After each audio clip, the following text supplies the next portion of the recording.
warm welcome to Anisa Mustafa. Hi, thank you so much for introducing me. Thank you so much for this opportunity. My name is Anisa Mustafa.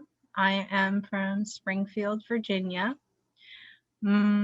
I work with RPSV as the warm line coordinator, and I wanted to personify COVID. And when I came to try and personify COVID, I couldn't think of any better words that were used than the words of Dr. Seuss when he wrote, "You're a mean one, Mr. Grinch."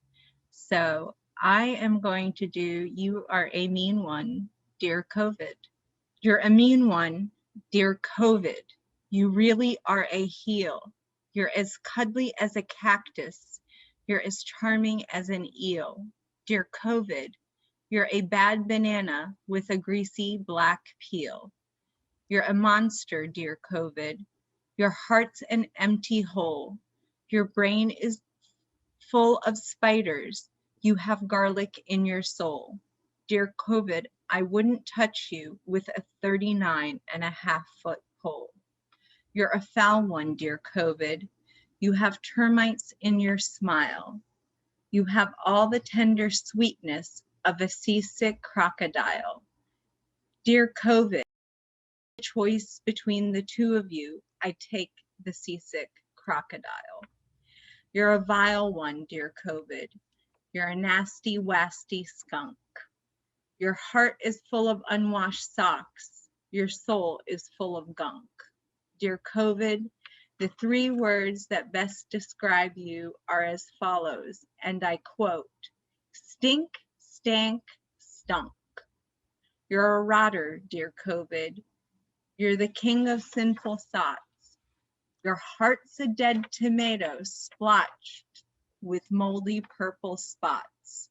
Dear COVID, your soul is an appalling dump heap, overflowing with the most disgraceful assortment of rubbish imaginable, mangled up in tangled up knots. You nauseate me, dear COVID, with a nauseous super nos. You're a crooked, dirty jockey. You drive a crooked hoss. Dear COVID, you're a 3-decker sauerkraut and toadstool sandwich with arsenic sauce. Awesome. Anisa, thank you so much. I love the personification in that. It was a clever way to take that. Thank you so much for sharing with us tonight. RPSV board member with us. This is Leslie Wortz. She's going to pick up the open mic section of our event tonight. So Leslie. Hello, everyone. It's really a pleasure to be here this evening. Not only do I sit on the board with Recovery Program Solutions, but I also volunteer so that I can be certified as a peer recovery specialist. I have over 22 years successful recovery from drugs and alcohol. And I am originally from Philadelphia, and I currently reside in Herndon, Virginia. Saturdays are the days where I am able to visit one of the recovery centers. And so I got a chance to see firsthand today the difference that Recovery Program Solutions makes, being able to sit around adults who are looking to overcome some of the challenges with alcohol, drugs, and mental illness. And so it's a pleasure to be able to support and to participate tonight. And so thank you for everyone who is here tonight, and the participants and those who are here to support. And so I also have a poem that I put together, and it's called Dear COVID. Well, well, well, COVID, we want our wellness back. Each dimension of our well-being has been under your attack. Emotionally, we are drained, not knowing what to expect. A new strain COVID, really? What will you think of next? Physically, we are burdened, and not necessarily from a positive test, but it's your silent, invisible lurking which causes us undue stress. Financially, we've certainly felt the pressure as you wreak havoc on the economy, affecting us all. And we are sidelined in hopeful anticipation that it's you that crashes and tumbles and falls. Occupationally, yeah, you showed up there too, with small business closings, job loss, and such, affecting each person, the family, and society as a whole. I'm telling you, it's been just too much.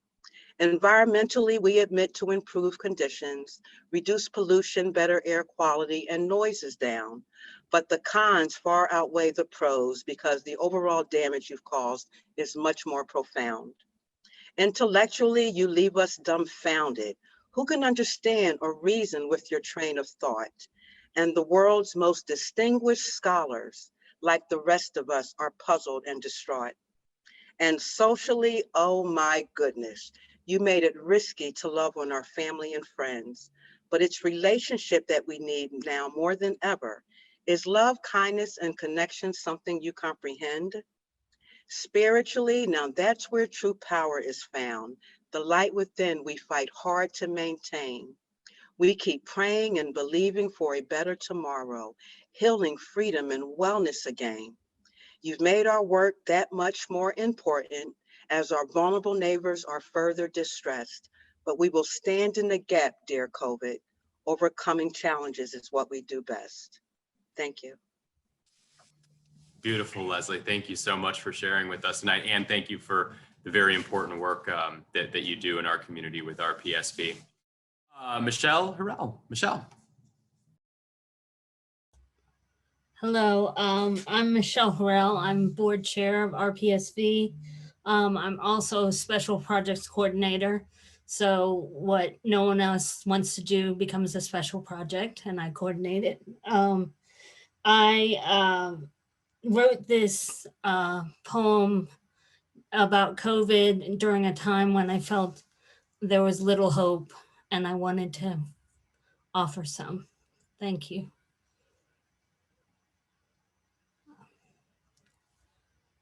I'm just waiting for it to come up.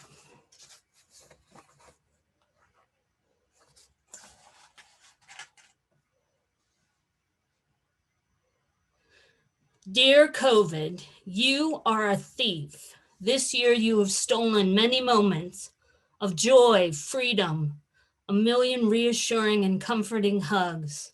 Like a tornado, you destroy this house and that, but leave some practically untouched, with simply only shutters lost, tossed away carelessly in the wind. Leaving that neighbor to brag that the same storm that broke you could scroll, I'm sorry. Same storm that broke you. I apologize. Like a tornado, you destroy this house and that, but leave some practically untouched, with simply only shutters lost and tossed carelessly away in the wind, leaving that same neighbor to brag that the same storm that broke you was nothing. You ushered in 2020 like an unwelcome, destructive enemy into an otherwise happy existence. Just like an internet troll hell-bent on destroying an otherwise positive, popular post, you shared your acrimony with the world, a cowardly, invisible, unwelcome force. But you all but obliterated family traditions, weddings, baptisms, holidays, milestone birthdays, and much too many memorial services. Once in a lifetime moments dissolved into a virtual gathering of faces displayed similarly to Hollywood squares, or worse, postponed indefinitely, leaving us with nothing to look forward to. Happy moments lost to the ether. Instead of sharing an embrace, we shout and point, saying over and over again, hey, hey, you're on mute, you're on mute. You did teach us gratitude, though, for events we never thought would leave us. State fairs, fireworks, church services, shared meals, classrooms, museums, a never-ending list, all destroyed by the storm that is you, COVID. Yet you awakened us to what matters. But we cannot blame you alone for the chaos, hatred, confusion. You had help.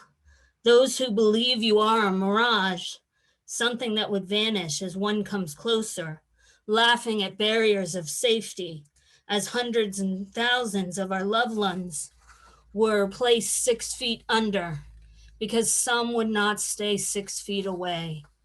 We look to leaders for answers and only just now are gathering them in the form of a punctured shoulder, inoculated with a serum from a scientist who are traditionally faithless maybe, but always true. COVID, the breath you have stolen. Hearts you have broken, you've ridden rampant through the paths of our lives like a trespasser without an invitation, or a hitchhiker on a wayward train without a token.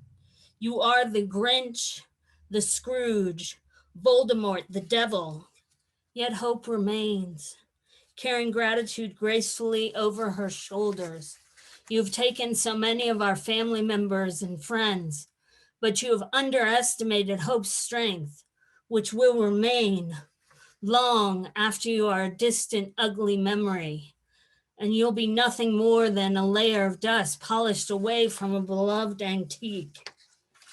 Hope stands firm, planting roots like the aged willow, afraid of the wind, and like a gem shining brighter and more beautiful with each challenge, hope continues, scratching glass like a diamond, proving she's real, writing, I will prevail, to be seen each time we search as the lonely, the quarantined, through her marked window for the promise of the sun.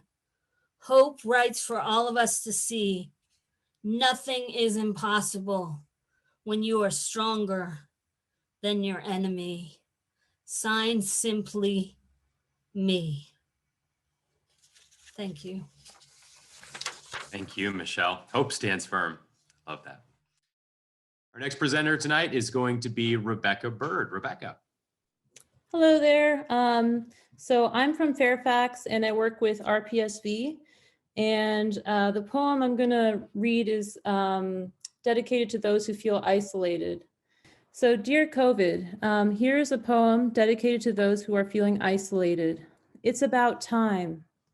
Born out of the cold, a crescendo of light, just as you spiraled into the depths of sadness, you truly suffered. You elevate to the heights of elation. You are far beyond the contrast of everyday life. A helpless infant's outstretched arms, yearning and so eager, craving the love which is sought in the outside world. Raw, vulnerable, weak and soft, yet profoundness, majesty, and strength pulsating through its veins. Ready to start as a deliberate creator, voice shaking, yet ready to speak the truth. The love increasing in intensity. We didn't think it was possible. We thought it was limited, but it is infinitely increasing in intensity. The love I sought, the love you chase. You gaze into your own pupils to find the light of the cosmos within. There is great love for you here, and it is always unconditional. You do not deserve to suffer. You never deserve to suffer. Release into the safety of the unconditional embrace, the piercing beauty of the silence. Knowing that you are never alone. From the depths of your soul, you are ready to receive, ready to reclaim your love. Essence beyond what energy can be translated into words. You are always loved. Thank you very much. Thank you so much, Rebecca.